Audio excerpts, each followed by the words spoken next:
Buongiorno a tutti, eccomi qui per il nostro solito classico aggiornamento bisettimanale. Qualche giorno di ritardo, ma sono stato molto impegnato e inoltre la stagione lavorativa è iniziata.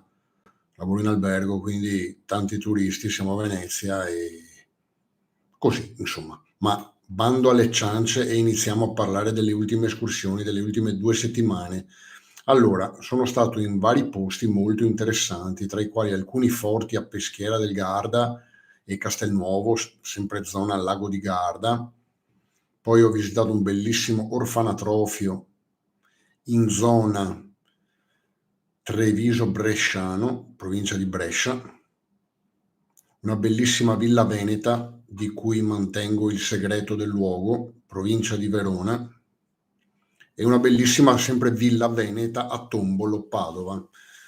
Inoltre ieri, insieme a Enrico e Dante, mitica triade per la prima volta insieme, siamo stati a visitare dei bellissimi luoghi, tra i quali un meraviglioso luogo dove veniva prodotto il vino, una specie di enoteca con azienda vitivinicola allegata, quindi praticamente producevano il vino e veniva venduto. Il video verrà pubblicato domani. Quindi sono state 2 settimane molto positive, ho fatto anche molti shorts. Cosa vi posso dire per le prossime settimane?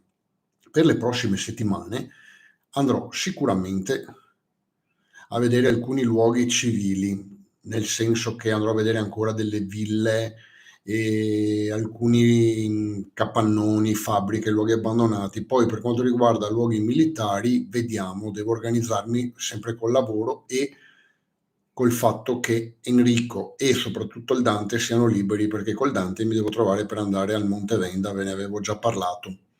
Molto bene.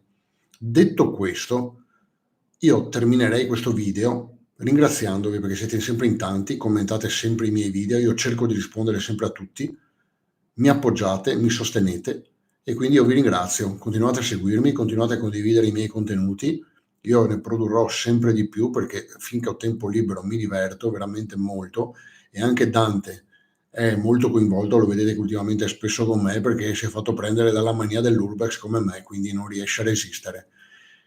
E niente, ci sentiamo fra una quindicina di giorni.